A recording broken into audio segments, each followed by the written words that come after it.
Why do so many pizza shops struggle to make money? Everybody thinks pizza shops make a ton of money. It's a very profitable item if done well. And you look at pizza shops across the country and you always see them busy. They do delivery. Everybody's go-to is pizza. So why do pizza shops fail? Why do some not make money? In this video, I'm going to share some tips from over the 500 interviews that I've done with pizza shop owners and share some advice for you so that way you can make money. Because owning a pizzeria is fun, but you want to make money doing it. Because if you're just sitting there making pizzas all day long and you're not making any money, it's a tough job. Let me tell you that right now. So let's get into today's video. One of the major things people don't think of when they try to open a pizza shop or they open their first pizza shop is financials. They don't know their numbers. They started with a pop-up. They made a few pizzas for their friends. They know the ingredients on a smaller scale, how much they cost, but they don't factor in everything that goes into running a pizzeria. They don't factor in the rent, the labor, the cost of goods, paper goods, taxes, all of those things. And financials and knowing your numbers is very important when it comes to operating a successful pizzeria. Because if you're not operating your pizzeria on a profit scale, you are not making money. And if you are not making money, I don't care how many pizzas you're going to sell, you're never going to be profitable and you're never going to be able to survive. And that's why a lot of pizzerias don't make it. They don't know their numbers. One of the most important things you can do for your business is come up with a P&L or a profit and loss statement. A profit and loss statement gives you a look at the financial stability of the business over a certain period of time. It could be monthly, quarterly, yearly, but it'll tell you the details of how your business is operating based on a certain number of factors. It's divided into two sections. The first one is the sales, the cost of goods, which equals the gross profit. And then the second one is, that's where the other expenses come in, like rent, labor, any other expense it takes to run the business. And when you subtract the gross profit from this, you get the net profit. And that's what the business makes. That's the profit that you're going to make on your business once all your expenses are taken care of. Now, this is also how they factor in how profitable or how much your business is worth. A lot of times people ask me, hey, I have this pizza shop and how much could I sell it for? And I'm like, I ask them a couple questions. I say, okay, great. A couple questions here. How much money do you make in the business or how much does it profit? And they say, well, I make $150,000 a year salary. And I'm like, great. If you left the business, would you have to replace that? Or are you taking $150,000 of profit out of the business? Not $150,000 of salary. Two different things. So your net profit is what you get to take after everything is paid for. The business is running by itself. Everything's in place. All the shifts are covered. You're not there. The net profit is what you get after that. Three of the major costs to operating a pizzeria are labor, food costs, and rent or mortgage, whichever one you have. Now, those are the three ones that are the most important ones to look at, because if you can get those in line, your business will probably be okay. But if those are drastically out of line, then your business is going to be hurting. And if anything, it may not survive, because those, if they're way out of line with the amount of money you can charge for your product, it's going to be hard to be able to move other things around that aren't as significant as those three things. Now, I'm going to share some numbers here, and yours may be different, but these were mine when we were operating. These are the numbers that we tried to shoot for. We tried to shoot for a labor cost of under 30%. Now, I know that's high or low wherever you are in the country, depending on where you are, because the minimum wage in different states and different areas varies drastically. But we were always trying to be at a 30% or under labor. And it's hard to do because you need to be able to forecast. And when you are starting out in your business, being able to forecast is not something you have the ability to do because you don't have any data, because you're just brand new.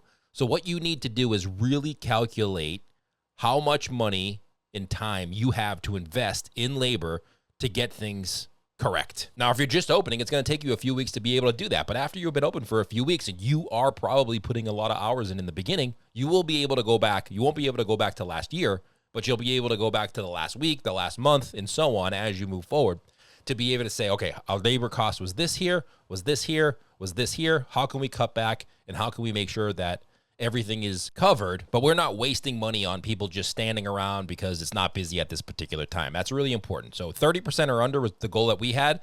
It's not easy to do, but that's the goal that we had in mind for our business. The next one is cost of goods. You hear numbers thrown around about cost of goods all the time. We like to keep our cost of goods between 20 and 25%, or food cost. Our food cost was trying to be 20 to 25%.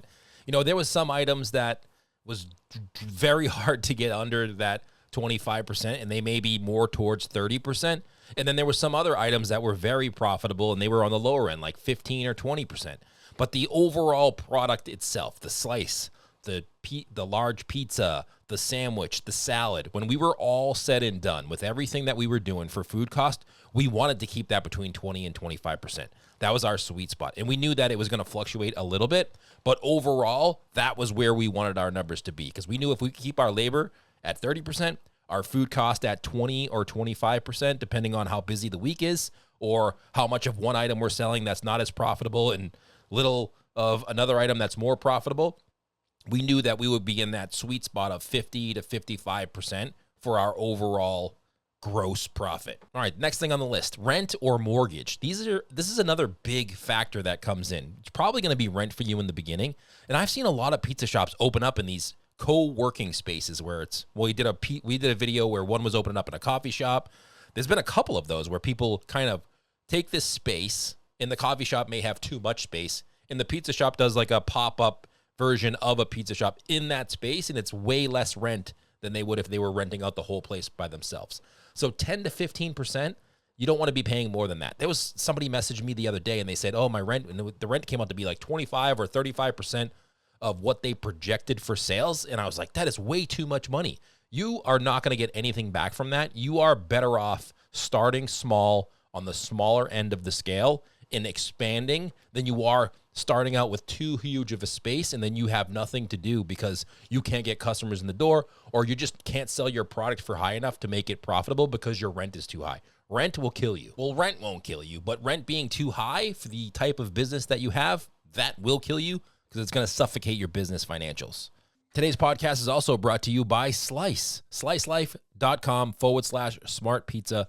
If you are an indie pizzeria who's looking to take advantage of technology, online ordering, all of that great stuff, and compete with those big brands, you got to check out Slice. Founded by a third-generation pizza person who grew up in his family's business and saw firsthand how hard it is in the challenges of being an independent pizzeria, he created Slice. And now this company's whole mission is to keep local businesses thriving, and it's been on the right track for a long time now. They handle everything like powering online ordering and building you a free website. Plus, also, stuff like customized marketing, which is about getting customers to order from you more frequently. And they give you all the data. They share all the data with you, so it makes them a true partner. But it's not a third party. People often mix up Slice with Grubhub and Uber Eats. It's not one of those people because those third-party apps don't give you the data. Slice gives you the data, and they care about their customers, and they want you to succeed because if you succeed, they succeed. It's a true partnership. If you want some more information on what they do, go to slicelife.com/smart pizza and let them know you heard them on the Smart Pizza Marketing Podcast. All right, now how do you deal with all of these things? Like there's a lot to do here. The main three things to recap are labor, food costs or cost of goods, and then your rent or your mortgage, whichever one you have. You want to try to keep those in line as best as you possibly can. When it comes to food cost, the thing that you can do is really go through your menu and analyze what it costs to make that particular item versus what you charge. And if you're charging more than the food cost coming out to 20 or 25%, say you do a large cheese pizza, and let's just say it costs you $3.50 to make that large cheese pizza. And we're just throwing out numbers here. I know they're way more or way different. These are just simple numbers to get this point across. $3.50 for the cost of goods to make that cheese pizza. Now you're selling it for $10. That's a 35% food cost. Now that's really high. So what can you do? You can bump the sales price up to that, to $12 or $13 or $14 to get it to that 20 or 25% food cost. Now you're probably saying to yourself, Bruce, I can't do that. I can't raise my price $3 or $4. Well, then you made a really bad mistake of opening in the wrong area. And the competition is different. You need to really analyze your prices before you're opening and do all of these numbers before you open.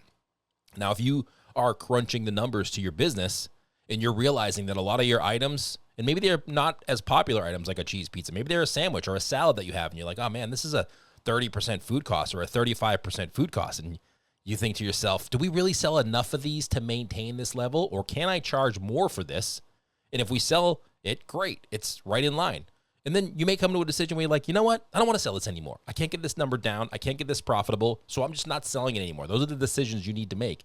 And that's why I often say starting small and starting with just a few menu items are way easier to do than they are starting with a big menu and having to manage all of this inventory. So look at your numbers, go through each menu item you have and try to get that number as close to you as 20 or 25% as possible. And if it's not, do your best to raise the price to get it to the point where you need it to be profitable. And if you can't do that, you need to think to yourself, is this item on my menu worth having? All right, next on the list, labor. There's not much you can do with labor.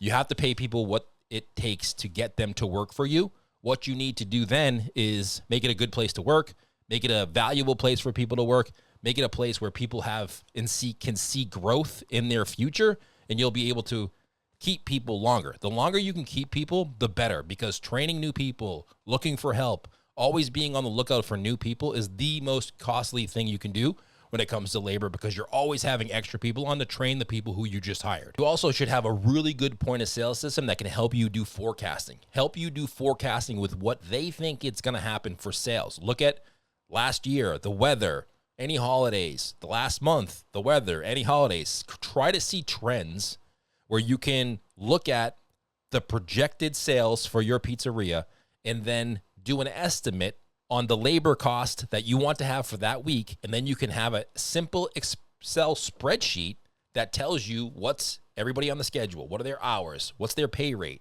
what does that come out to, and then it'll total it up for the day and week, and it'll give you a projected labor cost so you can work within that parameter. Now, I always had a little bit higher than the projected because it's easier to send somebody home early. Trust me, everybody kind of wants to go home early, even though everybody always complains about hours. Everybody will go home an hour or two early if need be. It's always easier to get somebody to go home early than it is to get someone to come in. So if you have to do anything, beef up the schedule. Now, don't over beef it up where you're going to annoy people because you're always asking them to go home. Beef it up slightly so that way you have a little bit of a buffer. If it's really busy, you don't have to ask people to come in because it's almost near impossible to get people to come in on their day off, which is rightly so. People want to enjoy their day off. They don't want to be bothered by work. So those are a couple of things that you can do. And then the rent, make sure you are in a place where there's traffic. But listen, we're in the pizza business. The good thing about the pizza business is that we can deliver it to people if need be. So you don't have to worry about location as much as a restaurant or somebody else that people are driving to and they need visuals to be there. You can have a ghost kitchen as a pizzeria and still make a business out of it. All right, hopefully this video was helpful to help you plan a little bit of the financial part of operating a pizzeria. I hate to see pizzerias close because they didn't know their numbers or they didn't pick the right location or they don't know how to train people and hire people. So that's what we create videos for at Smart Pizza Marketing. And hopefully this one will help you with your pizzeria business in the future or your current pizza business. Question of the show. What are your numbers? Drop them the percentages in the comments below. I want to see what you're operating at. What are your food costs? What are your labor costs? What's your rent? All those percentages. I want to see them in the comments below because you never know where we are. There's a lot of people in a lot of different areas that are watching this video right now in a lot of different countries. Let's see what those numbers are. Share it. I want to make this pizza community a place where people can come, learn some stuff, and help each other out. So thank you so much for tuning in. We'll see you next time.